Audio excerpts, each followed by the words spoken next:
bom dia. Bom dia você que está acompanhando aí pelo Facebook.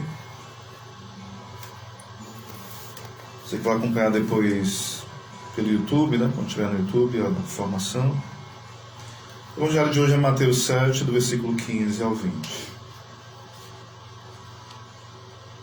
Evangelho de Jesus Cristo segundo Mateus. Glória a vós, Senhor.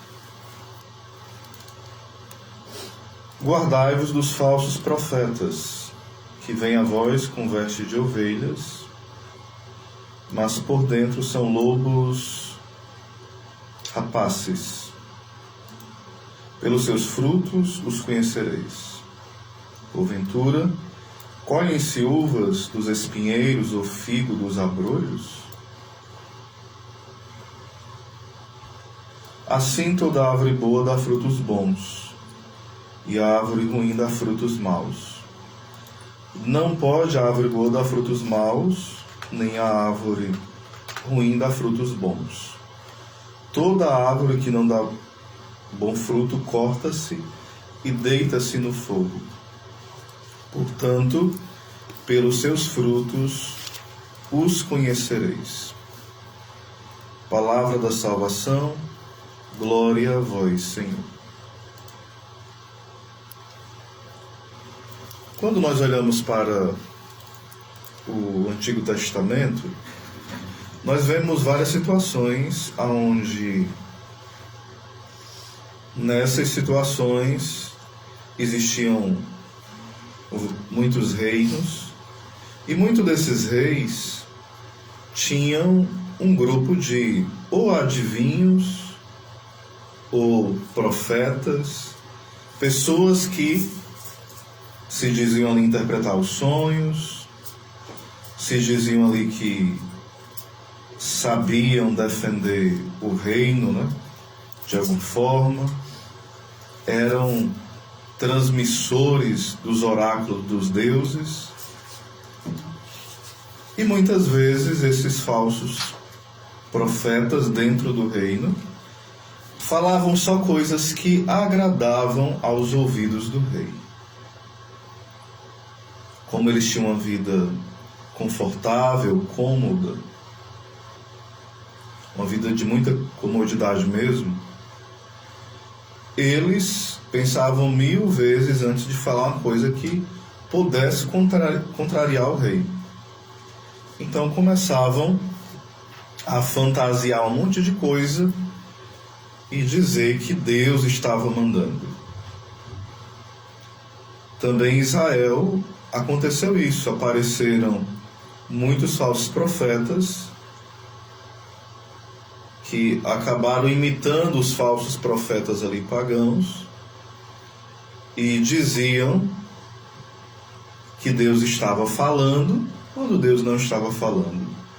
Dizia que tudo estava bem quando afinal tudo estava mal. O profeta Jeremias,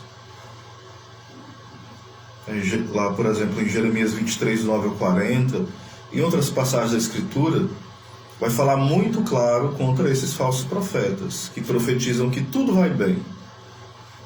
Parece o chavão de hoje, vai dar tudo certo. E a pessoa tem uma vida para dar tudo errado, mas ela quer que magicamente dê tudo certo.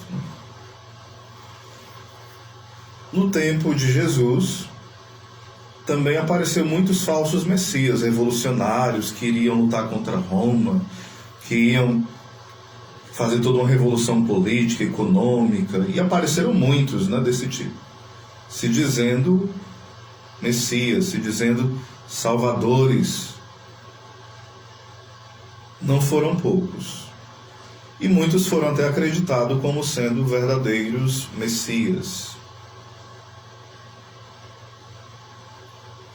Então, até Barrabás, ele é conhecido como um desses revolucionários, né? Que queria fazer tudo ali e salvar as coisas, mudar a rota das coisas. Então apareceu muitos falsos profetas ao longo do Antigo Testamento. No tempo de Jesus apareceu também muitos falsos profetas e também falsos messias.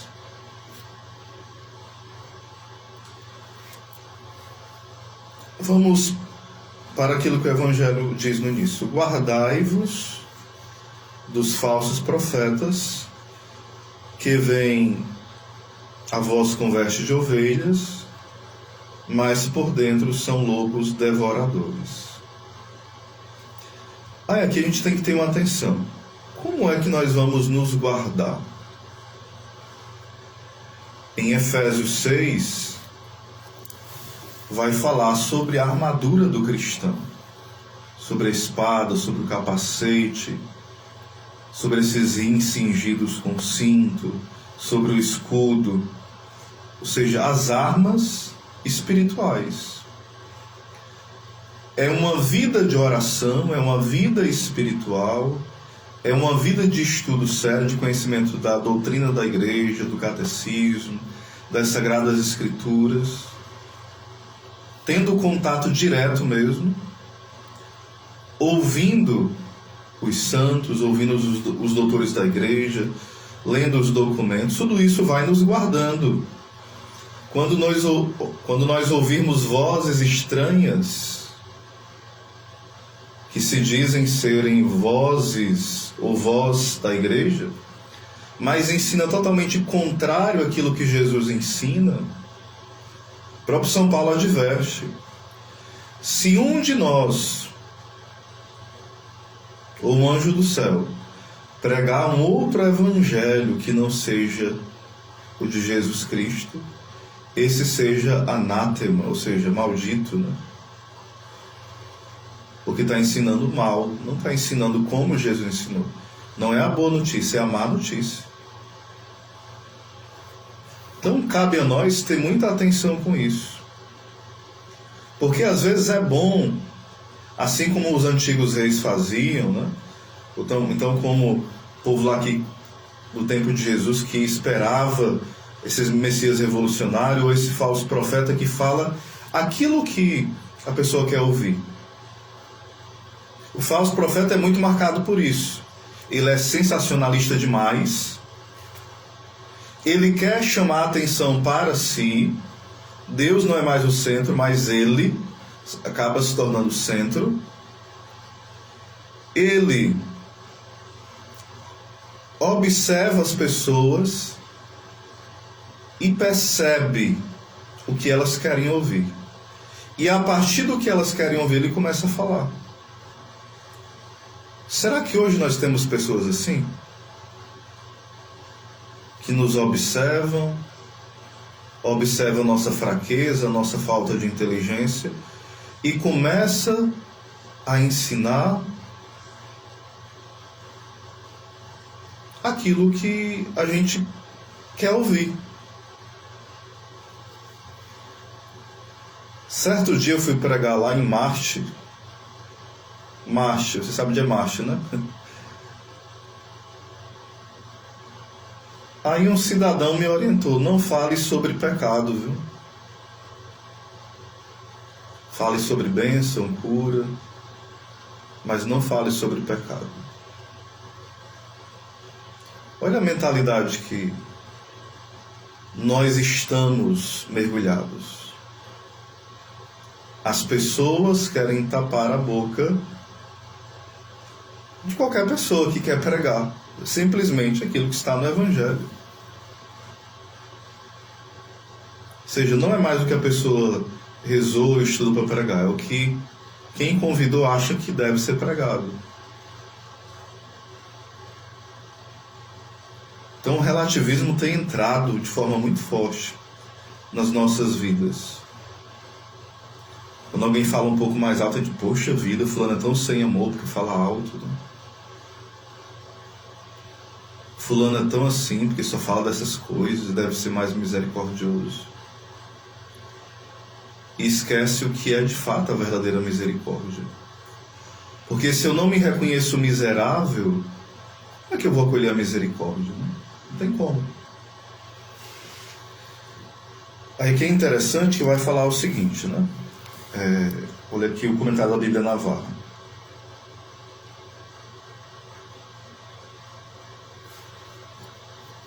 Vai falar assim: no Antigo Testamento alude-se com frequência aos falsos profetas. denuncia-se ali a impiedade desses profetas que profetizam por Baal e fazem errar o meu povo Israel, que vos estão a enganar. Vos contam as suas próprias fantasias, não coisa da boca de Javé. Eu não enviei esses profetas e eles foram.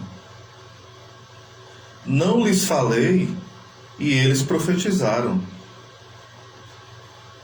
Que desencaminham o meu povo com as suas mentiras e as suas jactâncias. Ou seja, falam muito de si mesmo, né? E pouco de Deus, ou nada. Sendo verdade que eu não os enviei, nem lhes dei missão alguma, nem fizeram ao meu povo bem algum. Deus está sendo muito claro aqui, né? Na vida da igreja, a figura dos falsos profetas, de que fala Jesus, foi entendida pelos santos padres, referindo-a aos hereges. Os hereges são aqueles que escolhem uma parte da fé, haires, escolha. Acredito nisso que a igreja ensina, mas no purgatório não acredito. Eu acredito nisso tudo, menos na transubstanciação. Acredito nisso, menos que o inferno existe e é eterno. A pessoa vai escolhendo o que acredita. É um herege. Tem um herege material e um herege formal, que eu não vou explicar aqui bem o que é, porque o tema não é o que é heresia em si, né? Que, embora se revistam de um hábito exterior de piedade e de reforma, todavia o seu coração não tem os sentimentos de Cristo. Ou seja, a pessoa se faz de bonzinho, mas de bom não tem nada. Se faz cheio de amor, mas de amor não tem nada. É apenas para enganar. Aí São João Crisóstomo ainda diz que essa passagem se refere também àqueles que aparentam virtude que não têm, e com esta aparência enganam os que não os conhecem. Ou seja, eu acho a pessoa tenta mostrar que ela é pura, casta, mas quando não está aos olhos de ninguém, entre aspas, né, porque Deus tudo vê, a pessoa comete os piores pecados contra a castidade. A pessoa se faz de justa, de honesta, mas nos bastidores é a pessoa mais desonesta do mundo. A pessoa começa às vezes a fingir de verdadeiro, mas mente para todo mundo. Ou seja, a pessoa começa a ter uma aparência de virtude, mas ali ela vai se auto-enganando e querendo enganar os outros, enganando a muitos. Então isso também é um falso profeta. Alguém que pousa de santo, que pousa de bom, mas vive corroído pela inveja, pela raiva, pela mentira, pela fofoca, por aprovar tudo aquilo que a igreja não aprova. Quantas vezes, infelizmente, meus irmãos, nós somos aqueles que começamos assim, eu tenho uma ideia legal, uma ideia inovadora. E nós criticamos os mandamentos da lei de Deus. Por que isso é pecado? Isso é tão bom. Isso é tão gostoso. Por que é pecado? Ou seja, nós não temos os sentimentos de Cristo. É o homem velho aqui pedindo o pecado e a gente declarando que quer pecar, mas na igreja nós pousamos de santo.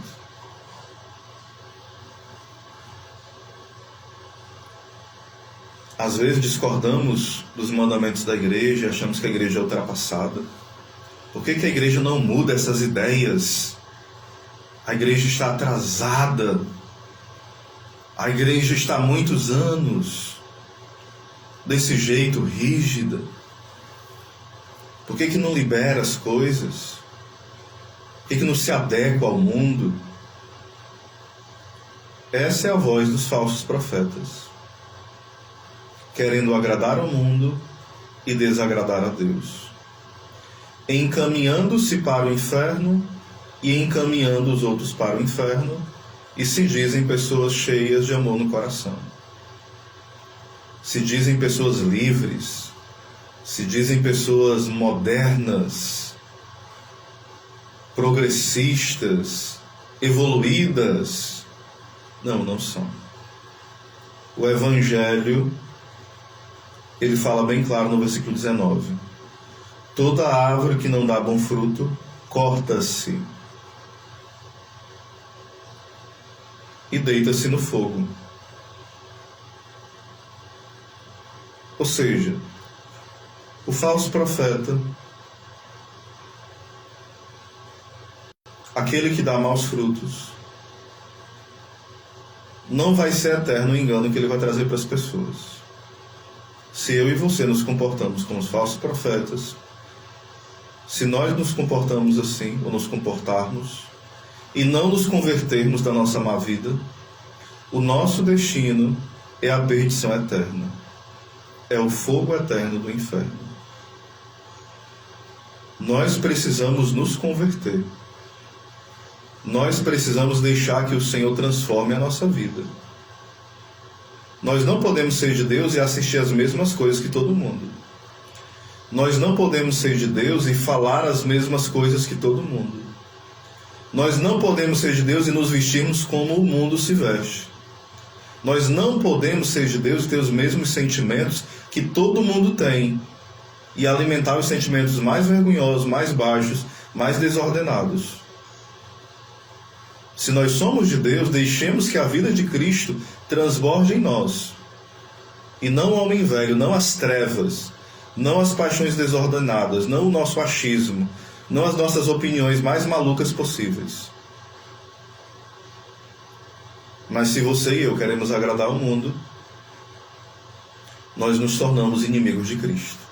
E quantos preferem a amizade do pecado, a amizade dos demônios, a amizade daqueles que odeiam a Deus, preferem a esses que a Cristo?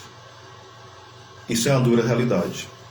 O Senhor nos convida hoje a nos unirmos a Ele, a termos esse olhar espiritual de reconhecer aqueles que anunciam uma coisa fácil, como falava ontem o Evangelho sobre a porta estreita e a porta larga. Quantos aí estão anunciando uma vida fácil, coisas imediatas? Quando você vê um Evangelho onde tudo é fácil, tudo é light, tudo é imediato, tudo é coraçãozinho, tudo pode. O importante é ser feliz do seu jeito, não se importando com a igreja. Cuidado. Isso é a armadilha do demônio na tua vida e na minha. E quantas seitas estão pregando isso? Um evangelho falso, um evangelho imediatista, um evangelho do tudo pode. Não. Se você é do mundo, se você é pagão, tudo bem. Mas se você é católico, não é assim que funciona. Não é assim que Deus te convida a viver. Não é assim que Deus te capacita a viver pelas graças batismais. Deus quer nos dar uma nova vida, uma vida nova no Espírito, onde as pessoas olhem para a sua vida e para mim e digam: eu quero ser de Deus, eu quero ser feliz com essa pessoa, como essa pessoa. Mesmo no sofrimento, mesmo na tempestade, mesmo na tribulação, na enfermidade, essa pessoa mostra um brilho no olhar, mostra uma esperança, mostra uma alegria. Eu quero ser como essa pessoa, que resplandece Cristo, que aonde chega dá sabor à vida dos outros. Esses são os verdadeiros profetas, que mesmo quando fala e incomoda, mas as pessoas pensam: poxa vida, isso me incomodou, isso doeu, isso mexeu comigo, mas isso é verdade. Eu quero viver isso. Dai-me a graça, Senhor, de viver isso, porque a Tua palavra me liberta. Por isso que é muito claro quando Jesus fala em João 8,32: conhecereis a verdade vos libertará. A verdade nos liberta das nossas trevas, dos nossos medos, das nossas desculpas esfarrapadas. Vamos pedir ao Senhor hoje que Ele nos socorra, nos livre dos lobos aí, que estão muitas vezes anunciando um evangelho falso, fácil, que agrada. As pessoas às vezes querem trazer as pessoas que estão no pecado para a igreja e adaptam a igreja ao estilo do mundo. Hoje, por exemplo, todo mundo a gente vê, às vezes está num grupo de oração, Pessoas de caminhada, né? Ou tá na paróquia, ou tá em algum local. Aí o estilo da moda qual é? É a calça toda rasgada. É a pessoa que é de Deus e está ali toda sensual. E às vezes é uma pessoa que é de caminhada de 10, 15, 20, 30 anos. Que sabe a verdade, mas está nas modas do mundo, nas modas do capeta. Não, mas eu estou vestindo sem nenhuma maldade. Não, você pode estar vestindo sem maldade, mas quem está te olhando olha com maldade, viu? A grande maioria. E te deseja, te cobiça e peca. Ao invés de estar falando de você, estou falando de todo homem que é desordenado, uns mais, outros menos. Só um muito santo que não vai pecar. E olhe lá ainda. Então cuidado, mulheres, cuidado, homens. Sejamos revestidos de Cristo, como fala São Paulo, não revestidos de uma hipocrisia e de querer agradar o mundo. Esse evangelho aí não é o de Cristo, não. Ele é o do capeta, e esse nós não anunciamos. Um abraço, salve Maria.